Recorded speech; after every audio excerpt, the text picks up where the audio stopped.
Hi, my brother and my sister. This is your brother Joseph Bell. We are going to start another episode of our weekly Bible summary. Today we are going to start with the chapter 26 of the book of Genesis.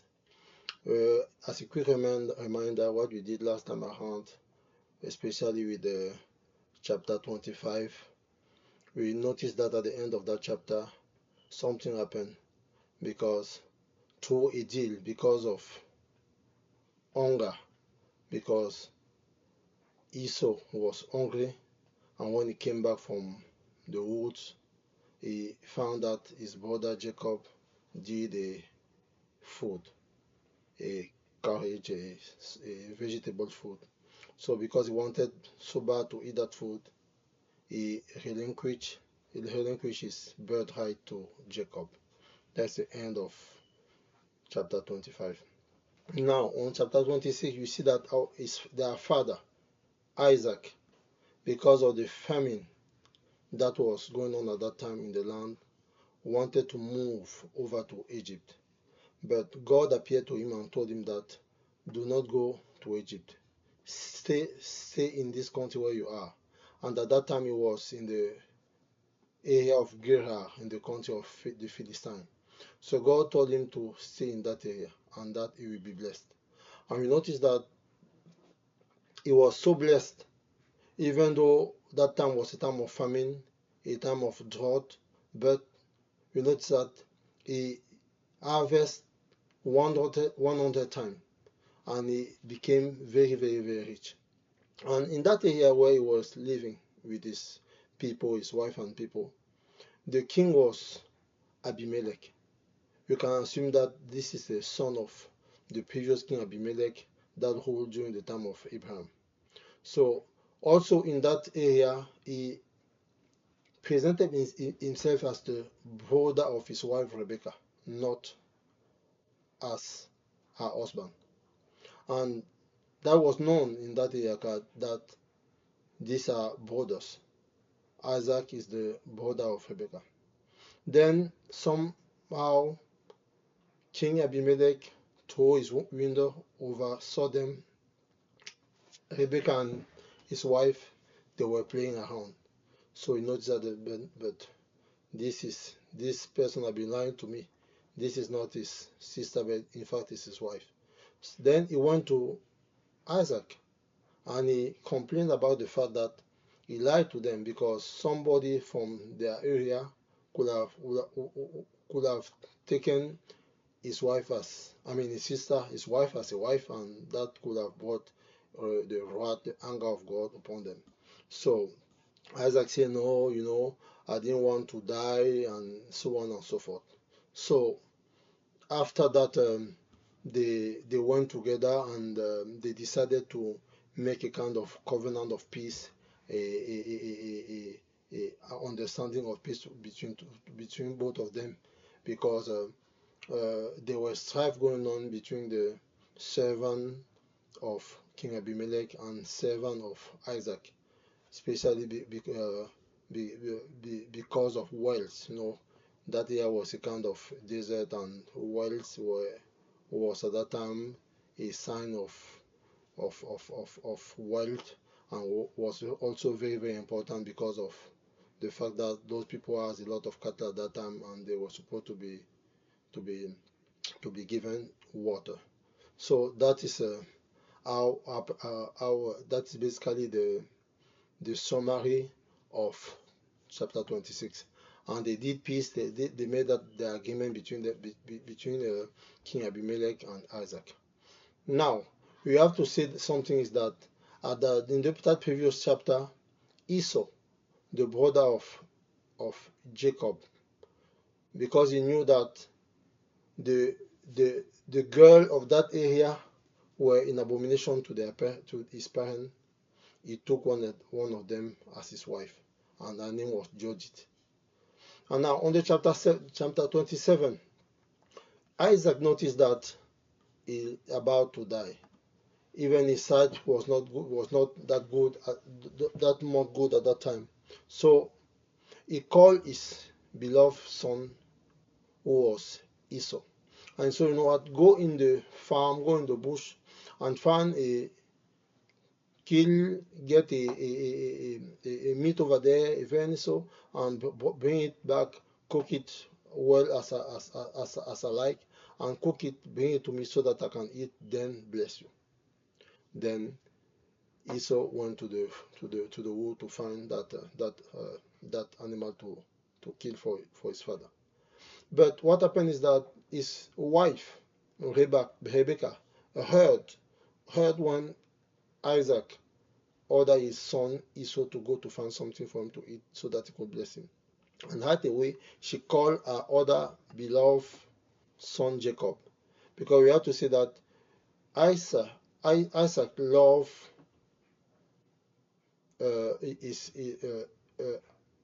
Esau more, and his wife Rebecca loved Jacob more. So she called Jacob. She said, "You know what? I just heard your father giving this order to your brother. You know what? Go in the cattle out there and find some good good meat, good sheep, good lamb, and bring it to me. I'm going to cook it very well, and you are going to bring it, and you are going to present yourself as your brother." But Jacob was very reluctant because of that. He said, "No, if I do it, my father will probably find out, and instead of the blessing is the curse that is going to come upon me." And his mom Rebecca said, "No, don't worry about that, my son. If there is a curse, let that curse fall upon me." Then Jacob went out there, and he found some good goats, and he brought them back to his mom. His mom cooked them very well, and she put the cloth of Esau upon Jacob, and she put some kind of hair upon his hand, because Esau was a person who was a lot of hair upon his body.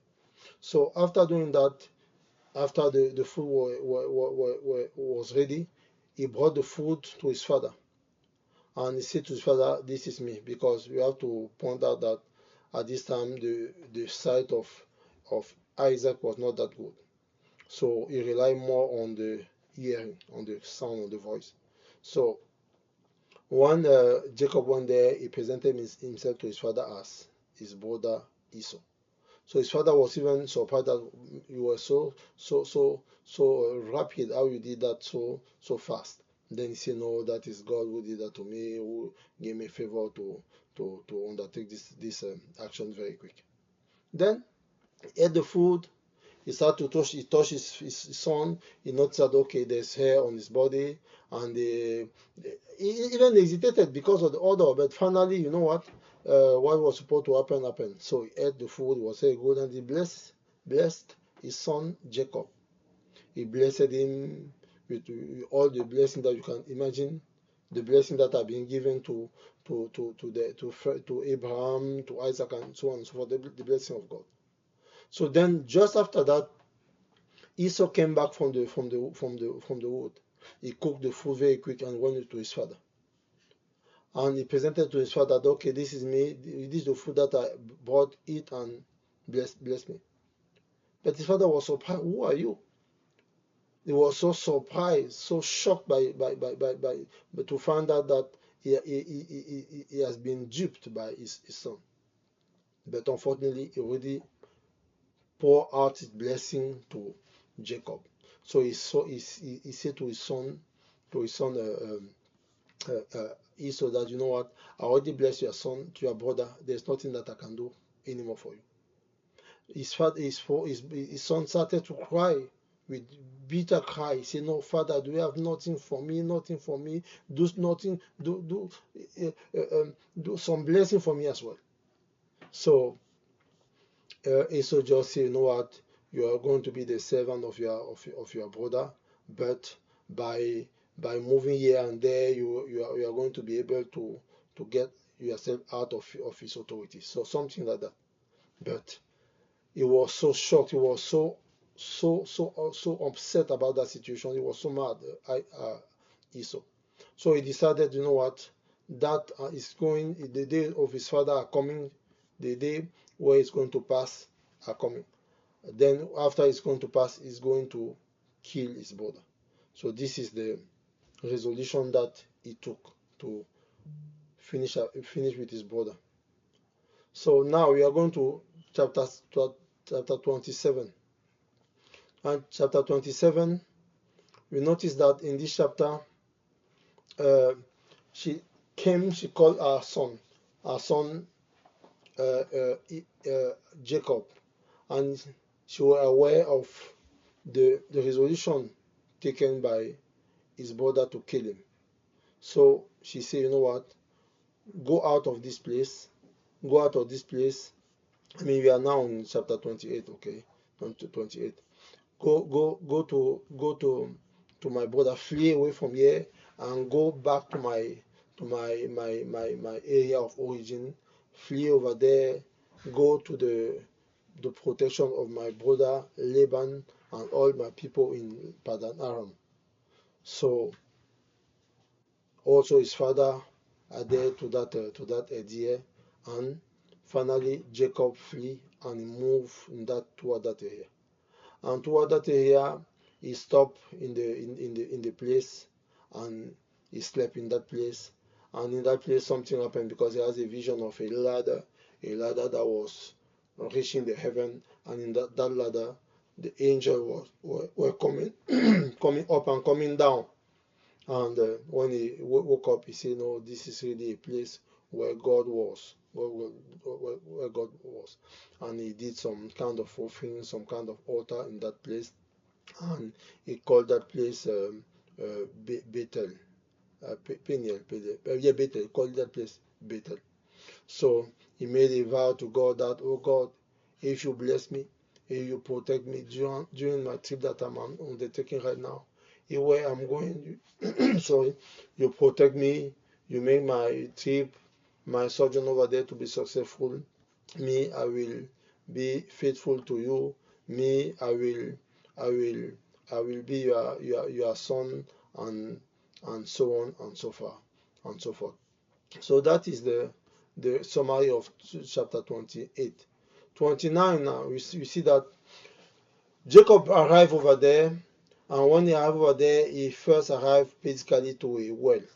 And in that well, there were a lot of sheep around, a lot of cattle, a lot of shepherds, and everything. So he presented himself over there. He had some interaction with the shepherd that were there around. Then he said, "Do you know exactly somebody known Laban in this place, the son of Nahor?" And they said to him, "Yes, in fact, we know him. He's a person from the area." And guess what? This is even his daughter that is coming. And Rachel is the daughter of Laban, the niece of Rebecca, was coming also with her father's sheep to give them some water to drink. And when she came over there, she started to hold the stone of the wheel in order to give the water to the cattle. But he went to her, he kissed her, he embraced her, then he helped her to give the water to the cattle. Then he fell in love with her right away because of her beauty, our eyes, and everything.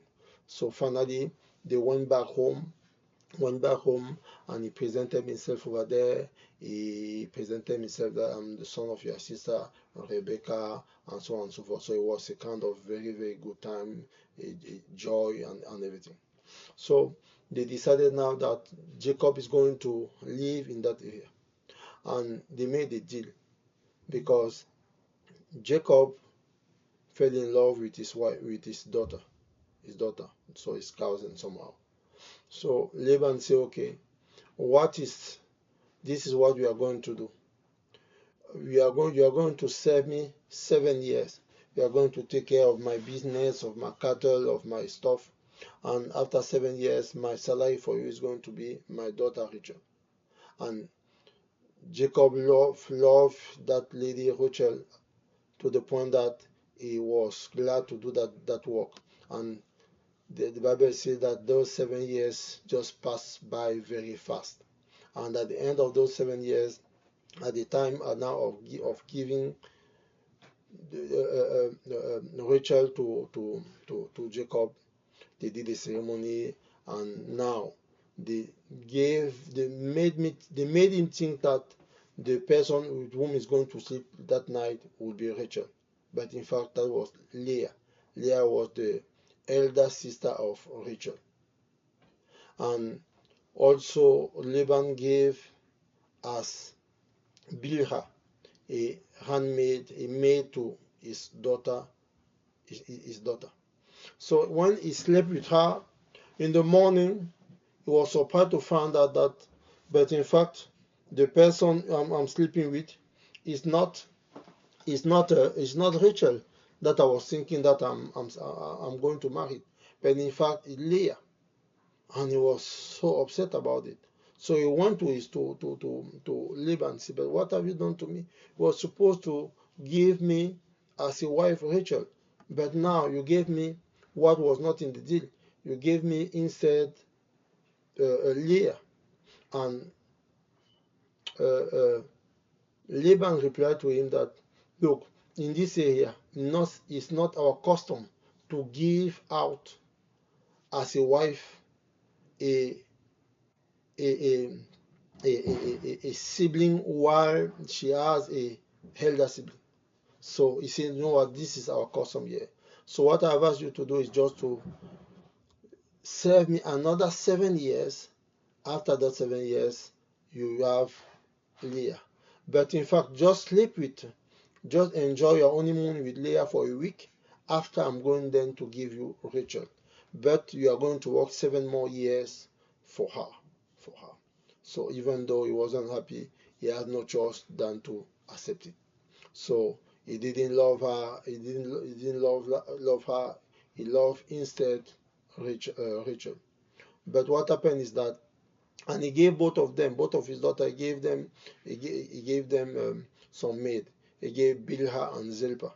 So those are the two maids that he gave to each of his daughters. So Leah, even though she wasn't loved by her husband Jacob, Leah gave birth to a lot of kids. So herself, she gave birth to six sons to Jacob. Then Rachel, out of frustration that she's still barren, she got upset. She said to her husband, "What happened? Give me a son. If you are not giving me a child, I'm going to die." So Jacob said, "But am I going to give you a kid or to not? I don't have that ability." So he got upset about it. So Rachel said, "You know what? Instead of saying barren, I'm going to give you my maid. I'm going to give you my maid Bilhah. Go with her, sleep with her, let her get pregnant and give a kid that is going to be my son." Then Jacob went with Bilhah, and she conceived. She gave a son. And Bilhah conceived again. She gave a second son to Jacob. And we saw that Leah was basically, at a certain point, she was neglected with her husband Jacob. He was not going anymore to sleep with her. So when she came back from the wood one of those days, she noticed that the Rachel was having no, I'm saying the wrong thing. Rachel came back from the wood. For the wood, and she saw Reuben with a mandrake, a kind of vegetable, and she wanted to get those mandrake. So Leah got upset at what's going on. You finally confiscated my husband.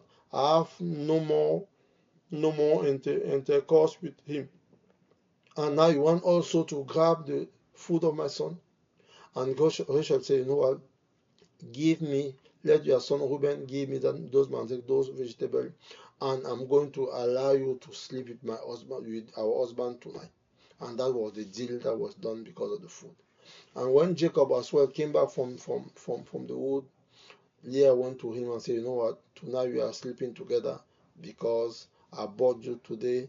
I trade you with the mandrake of my son." And Jacob went and slept with her, and she got pregnant again, and she even gave a birth to a daughter named Dinah.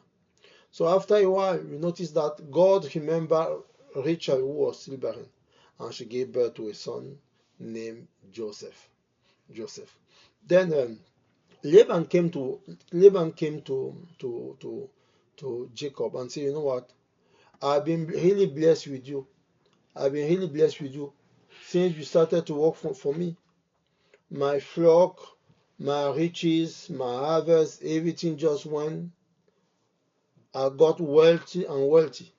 And tell me what is going to be my reward, so that I can pay you for all the good that you did for me."